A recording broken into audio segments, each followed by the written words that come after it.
Gets it and who doesn't across the Minnesota sports landscape and beyond. So, boys, let's actually start with Declan here. Who gets it and who doesn't? I will start with this guy because he's been just an absolute godsend for this franchise and been an absolute tear for the last about 2 weeks here. Kirill Kaprizov. Kirill Kaprizov absolutely gets it. After a slow start, he has 18 points in his last 9 games, 6 goals, and 12 assists. He's shooting the puck a ton, 3.5 shots per game, so he's shooting it at absolute will. His Corsi for percentage of 60% is absurd. That basically means when Kirill is on the ice, him and his teammates are outshooting it. They're outshooting the other team 60-40, basically.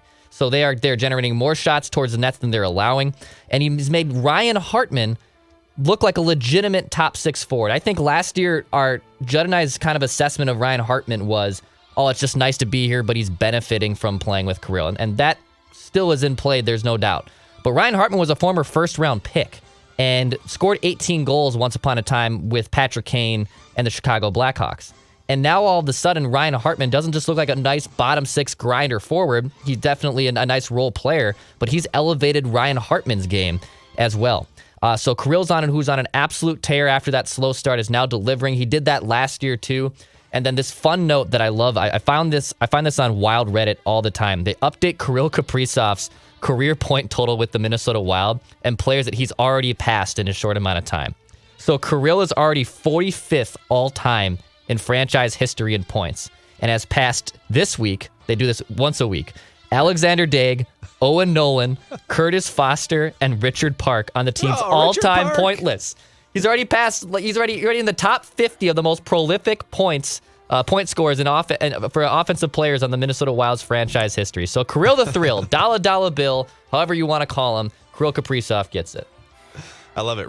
Although Richard Park still has one of the most memorable goals in franchise history. Game 6. Yeah. Take that, Avalanche. Yeah. So do you guys, has he, because the beginning of the season was kind of a disaster. Do we think he's sort of beyond all the contract BS, and has he fully found his game yet? Oh, I think so. Yeah. And the beginning of the season was not like, for most people, was okay, but for him, your expectations are raised so high, and they should be. So like now it's like, okay, this is what we expect. I mean, he is a dominant player. He's not a good player. He's not a streaky player. He is a dominant player. He is when he sets foot on the ice for most shifts, he is the best player out there. And so like, this is not a Minnesota, he's our guy. We like him. He's a good player. Let's, go Cal Clutterbuck, hit somebody. This is a dominant NHL player who can be in the running for things like scoring titles, MVP. So yes, I think we are now seeing what we deserve, which is he's going to beat you. He's just going to beat you. His shootout goal the other night was one of the most effortlessly but coolest thing. I jumped out of my seat when I saw it. Did you even see him like flick his wrist? Like, no. It was he skated in and then it's like boom, top shelf. You know what it is? It's magic. It's crazy, but it's the rule of he makes something hard look so simple, it looks simple. Like, that move's easy. Like you couldn't 9 out of 10 guys got no chance, right? Dude, but he barely even moved his hands. It just like boom, the goalie had no idea. Special. And then of course like they broke it down on the replay and it was like, yeah, well, he waits for the goalie to kind of, slide down. It's like there's not even an opening. Like, yeah, correct. There's like a inch and a half, and he puts it right in that It's probably slot. like 2% of the players in the NHL that can pull off a goal like that. It's literally ridiculous. He just skates back all casually. Yeah. All right, Judd, who gets it, who doesn't? Who doesn't get it? The Philadelphia Flyers. And now you're saying, why are you picking on the Flyers, Judd? Well, that's because yesterday, Chuck Fletcher, sound familiar, GM of the Flyers, fired his coach, Alain Vigneault, and Alain Vigneault's handpicked assistant, and promoted the assistant that Chuck hired a few years back in Philadelphia. Yes, one Mike Yeo.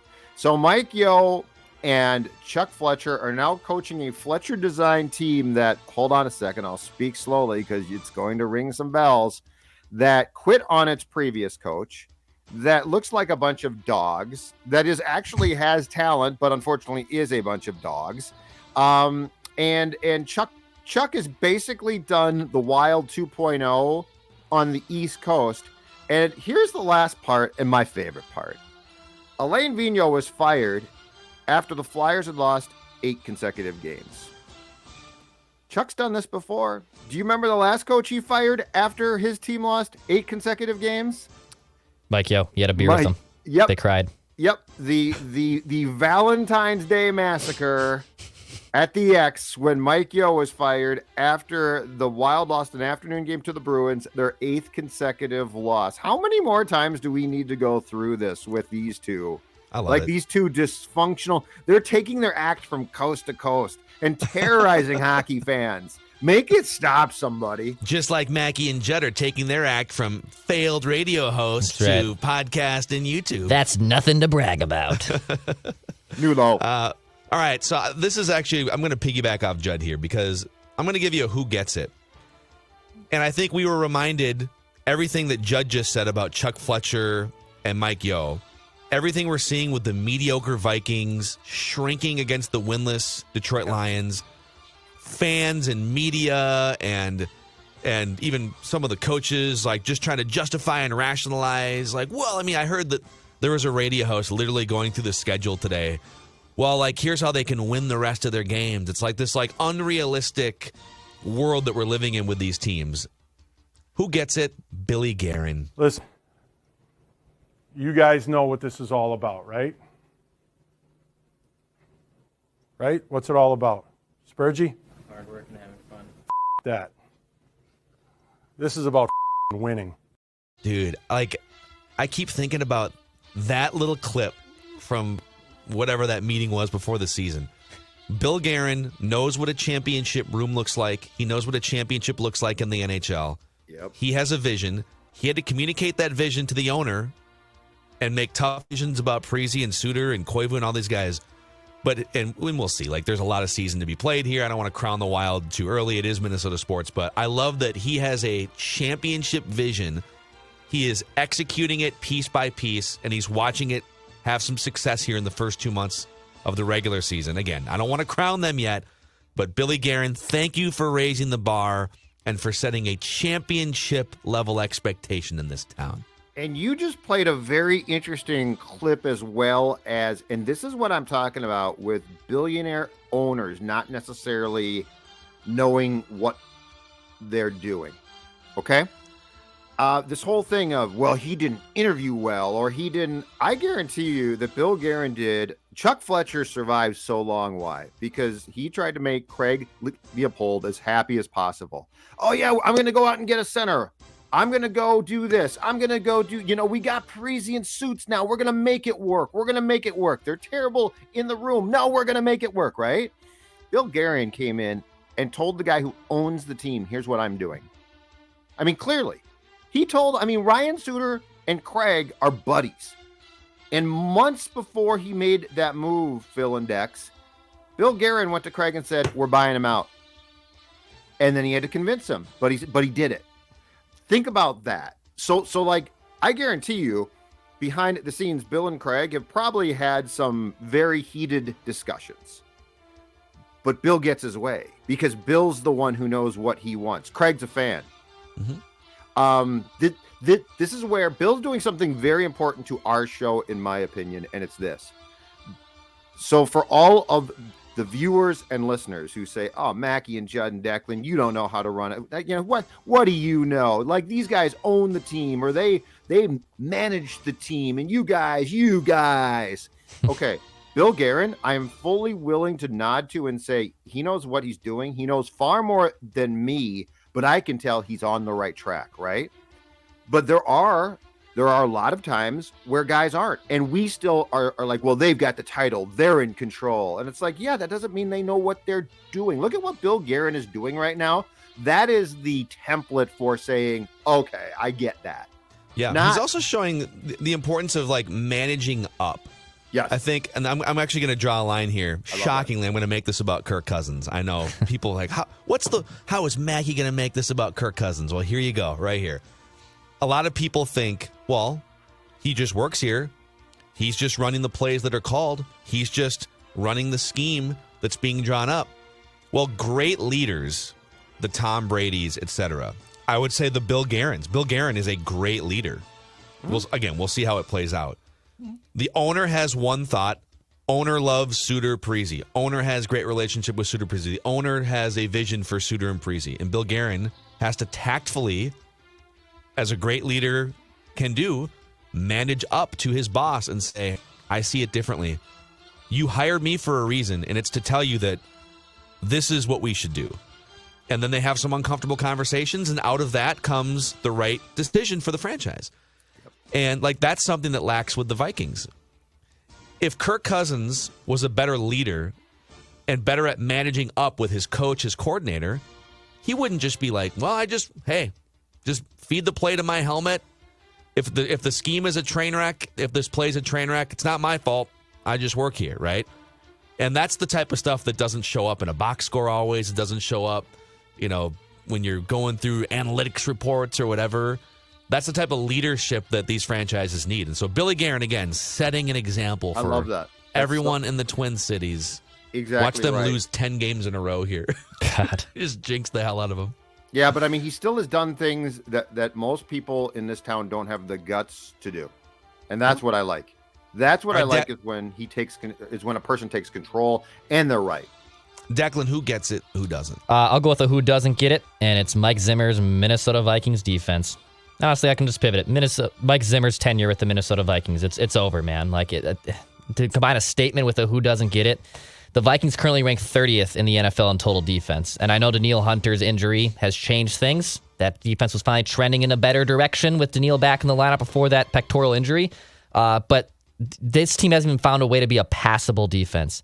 They continue to be absolute sieves in the final 2 minutes of a half. They've allowed a league worst 101 points in the final 2 minutes of a half. And they're on pace to break the NFL record for 107 points allowed in the final 2 minutes of a half.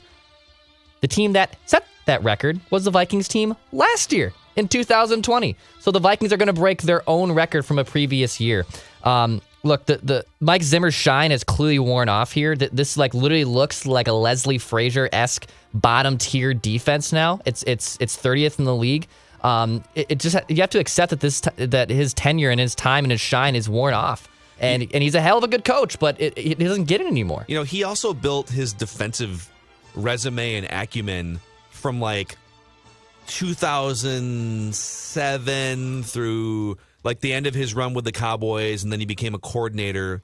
Well, he was with the Bengals 2005, 6, somewhere in there, through the early 2010s, and then kind of peaked in 2017, right? Think about how much the game has changed even since 2017. Just offensive rules have loosened even more. Quarterbacks have become even more mobile. Offenses are leaning even more aggressively into aerial attacks and just exotic movements offensively before the snap, right? The game is so different. Ideas. Absolutely. Yeah. I mean, college coaches, Cliff Kingsbury, these guys are coming in from college and succeeding. The game looks way different than when the Vikings hired. When it was the right move, and it worked for a while. And Mike Zimmer came in and sort of disrupted things in the NFC. And, when Cam Newton was an MVP candidate, he's sacking Cam Newton 8 times. I think he's probably flustered Aaron Rodgers more often than most defensive coordinators or coaches have. But it's very clear that things have moved a little more quickly than maybe Mike Zimmer has. All right, Judd, who gets it, who doesn't? All right, I'm going to go back to an oldie but goodie in this town off the Manning cast last night because his appearance was fantastic. And people in this town, I think they don't hate him as much as they used to, but he's certainly not beloved. But Joe Buck gets it. Joe Buck he was hilarious. He is sarcastic. He can come off as arrogant, but he totally gets the role. He just gets it. And when Peyton asked him last night, Joe, in a blowout or a boring game, do you ever wish that you could have a guest on? And he said, the last time that I thought about that was when you were playing Seattle in the Super Bowl, Peyton, was absolutely fantastic. And Peyton ordinarily has a comeback of some sort. You could tell he was sort of oh man, So Joe Buck gets it, though. I just think, I actually think sometimes his most unlikable moments, because they're structured, are in the booth itself. But like when he's on a talk show or last night where he can just hang out, I think he's tremendous. And so I think Joe Buck gets it. It's great. I mean, think about that. Monday Night Football, it's a unique game that's coming down to the wire. And on the alternate broadcast, you have Joe Buck and the Mannings calling it. That is must-watch TV, man. And it's Peyton is driving sort of the commentary, and Buck is like sprinkling in one-liners as opposed to like Buck being the play-by-play guy.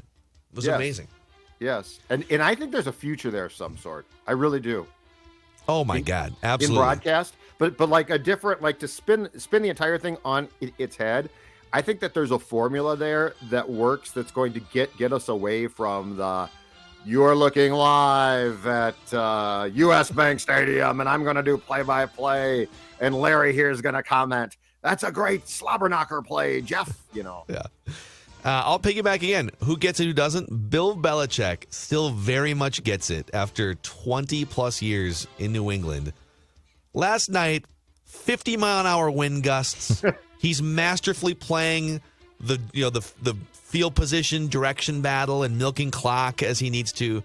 They ran 49 offensive plays, 46 rushing attempts, and they averaged just under 5 yards per attempt.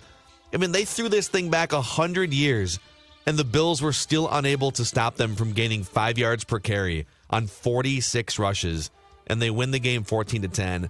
And like I said this with Royce today on our other episode, you're the Buffalo Bills, and you spent 20 years getting trampled by Bill Belichick and Tom Brady. Finally, Tom Brady leaves, and the Patriots go through a reset. And you take over the division, and now you've got the offensive power, and everyone's in their prime, and it's your division. And then 1 year later, the Patriots come in and kick your teeth through the back of your throat at home. I love it. Sorry, Bills. Mac Jones, 19 yards passing, 2 or 3? That's just so great. 2 or 3, baby. 2 or 3. And now Zim is like, oh, look at what they did. Look, the run game. Amazing. All right, any other final ones here before we get to random season recall? No, I'm good. All right. There it is. Who gets it? Who doesn't here on Mackie and Judd? And also every Tuesday, Declan goes back in the archives and tries to pull a fast one on us. Random season recall. He tests our knowledge on random Minnesota sports seasons. What do you got today, Declan? All right, fellas. I got the 2012-2013 Minnesota Timberwolves for a random season recall. The look on Phil's face right there was very negative. Yeah, not great. This might be a bloodbath. Okay. We'll start the win total. How many wins? And I'll give you 5 actually. I'll be generous here. I'll give you 5 on either side for the 2012-2013 Minnesota Timberwolves. Okay. So I'm trying to remember, Judd. This was sort of the Ricky Rubio era. I'm just trying to remember. Was this Rick Adelman? Rick Adelman. I think it was Rick Adelman. So let's go through it here. Yep. What was the year that Ricky tore his ACL? That was his first season here, right? 2011-12. And they came back after. That was the season they came back, I want to say, after a lockout of some sort, right? I felt like that was a shortened season. So that was 11-12.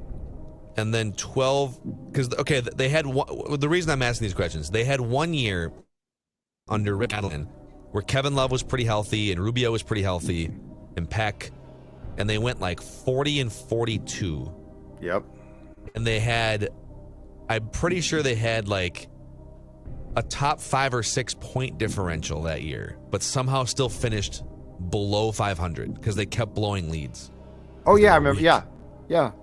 Mentally weak. Yeah, I remember that. So you think that was this season? It might have been. So 11-12 would have been the... I remember watching Ricky Rubio tear his ACL like in Fort Myers because it was in like March. It was against the Lakers. I remember like specifically being I was in Fort Myers when too. that happened. Yes. So we were probably watching that game. Yep, and it was so that was March of 12. That was 12, right? March of 12. So the next season, What was the year Kevin Love broke his hand doing knuckle push-ups, quote unquote? That's right around this time too. Because then he missed most of the season. That was kind of a disaster. Yeah, that's right around this time. I need to figure out where we are exactly in that timeline. I know. Because they either won 40 games and everyone was pretty healthy, or it was the knuckle push-up season in which Love was out and they only won like 29 games or something. I think it went ACL, knuckle push-ups, and then they finally rebounded, popped the next year. Okay. I'll trust you. So it's 12, 13, and 13. 5 wins on either side. Okay, I'm going to say 29 wins. 29 wins? I'm going to go knuckle push-up season. Okay. Yeah! Knuckle push-up season, 31 wins. Oh! Nice. Knuckle push-up season, 31 wins. Nice deduction there. Bang. Okay. All right, so now we're kind of calibrated here. Yep. All right. A new addition here to Random Season Recall I'm going to do. I'm going to bring some over-unders. I'm going to adopt some purple props here, kind of, I guess, to a degree. Over-under 60 games for Nikolai Pekovic that season. Over or under? Got to be under, right? Under. Under? Universal? Let's go under. 62 for Peck. Oh, my God. 62. Dude. Oh, he earned that. Trickster. He earned that contract that year. Okay. That's right. This was a Brandon Roy season. Over under 15 games for Brandon Roy in his Timberwolves tenure. Oh, man. Okay. Are we being set up again? I think it's under. I think it's under. He played like 12 games or something. All right. Under?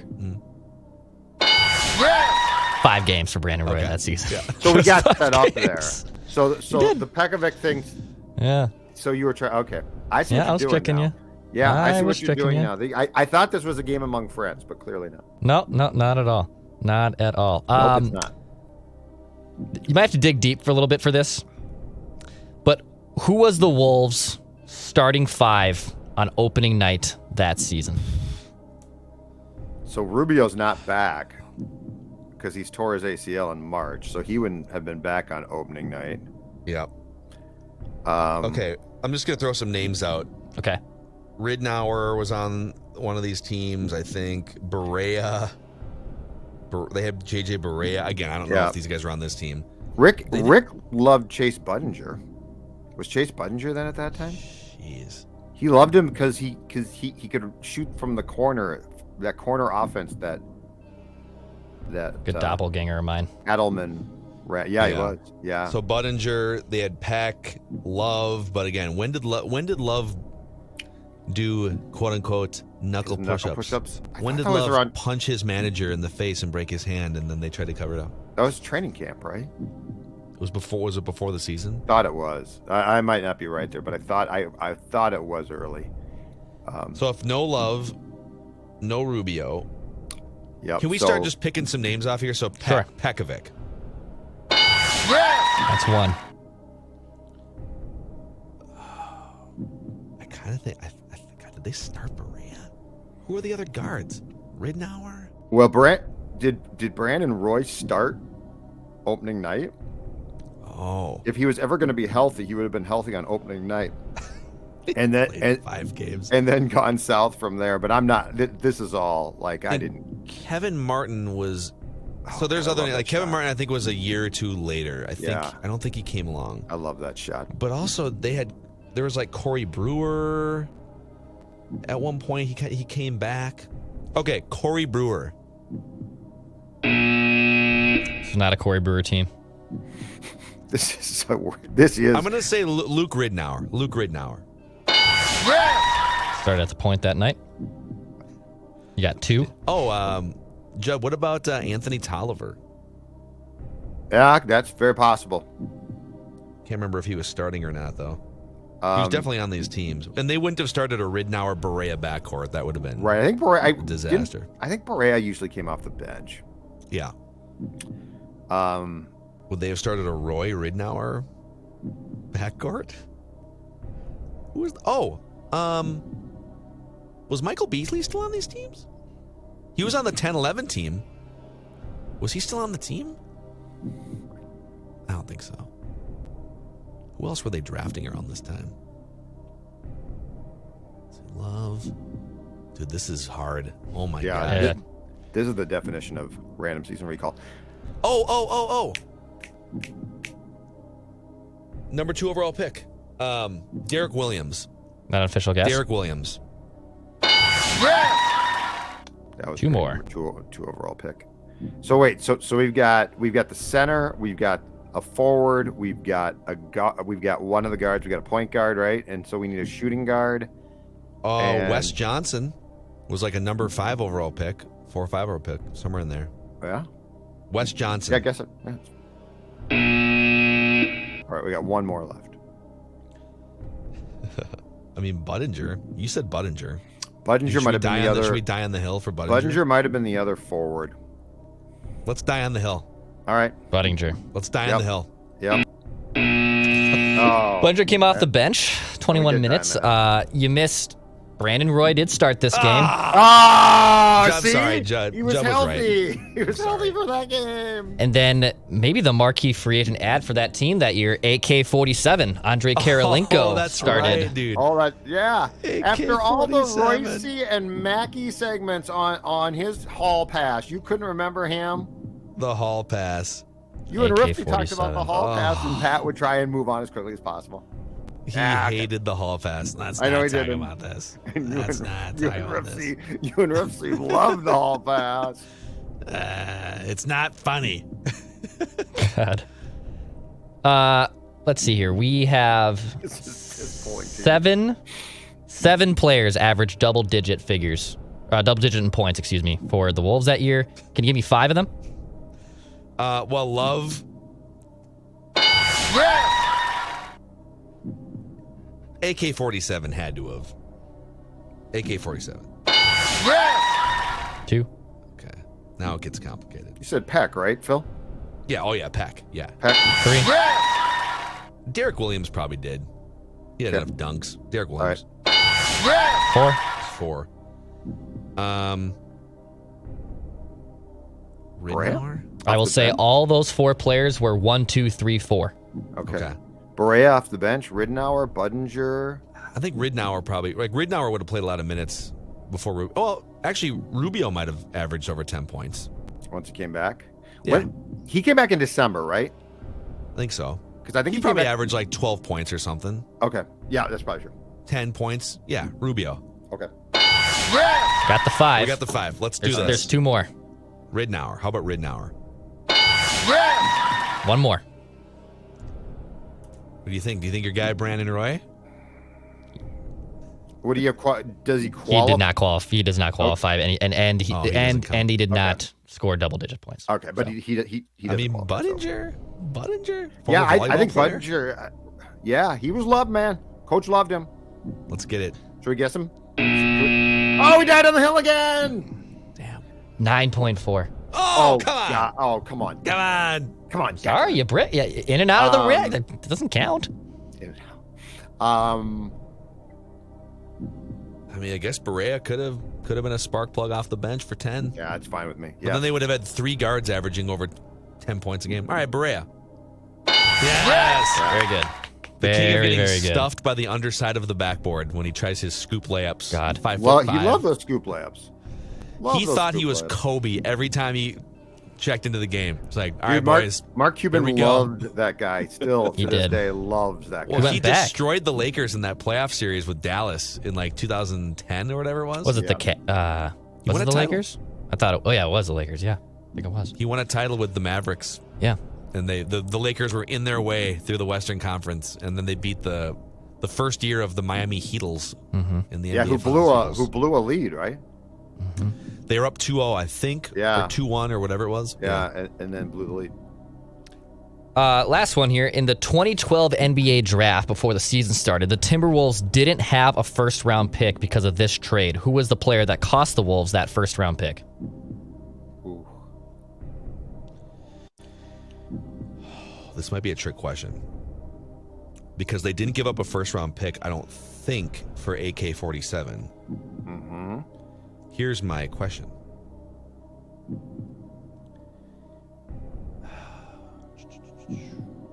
Did they... What did they trade for Barea, Phil? That was a trade, right? Not a first round pick though. Here's what I was gonna say. When they traded in like 2005, this is probably too far of a gap. When they traded for Marko Jaric, there was a protected first round pick involved that took a long time to come to fruition. Right. Would it have taken 7 years to come to fruition though? I don't think so. I don't think. I mean, that's an interesting guess, but I remember it took a long time, but I don't think it took 7 years. I don't think it took from. Yeah, that seems like a long time. Did they give up a first round pick for Darko? No, did they just sign him? I thought they just signed him. They traded for Barea, I think, but I don't think they tried. Yeah, I think they just signed. Yeah, because Darko got signed off the scrap heap. This was a loaded draft too. Oh, I'm shocked the Wolves screwed it up. I didn't have a pick. There was another trade in like 2007 or 8 where they got Mike Miller. They traded with the Wizards, right? Yes, Mike Miller. They got like Mike Miller and somebody else, and I'm pretty sure there was a first round pick involved there too. But like first round picks bounce around so much in the NBA. Yep. Ah, man. I don't have a great answer here. Do you think they traded a first round pick for Brandon Roy? It's a total Wolves thing. Yeah. It's a fine guess. This is like the David Kahn era right here, isn't it? This is, I don't know. Brandon Roy. I have no recollection of this. Have we said his name? Yeah. Who wasn't? Okay, so it's either Mike Miller or Marko Jaric. You know what? Marko Jaric. Yeah! Pretty much, yeah. Oh, It's the Sam Cassell trade. It's the Sam Cassell trade, yeah. The Marko Jaric trade. God. It took that long to pay out. So what was that, like a top, what was that pick protection then? The Clippers acquired Sam Cassell and a future conditional first-round pick from the Wolves for Marko Jaric and Lionel Chalmers. Yeah, that's right. Yeah. But also, that trade got the Clippers Chris Paul because the Hornets acquired Eric Gordon, Al Farouk Amino, Chris Kaman for the Wolves pick, which went to the Clippers in exchange for Chris Paul. Okay. So like Sam Cassell, Marco, all those players were involved in that one transaction in different timelines, but at the end of the day, all were involved in that one transaction. Yeah. Which is pretty Congratulations, remarkable. Declan. That was as random season recall as you can possibly get. That was amazing. Perfect. That is a random Timberwolves season right there. Was... Nice job. I think a little stalemate there. I think Deck's got the best punches off a couple times, and then we punch back. We will never talk about that year again.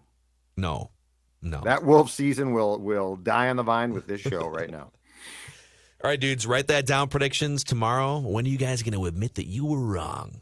Tomorrow on Mackie and Judd and Purple Daily.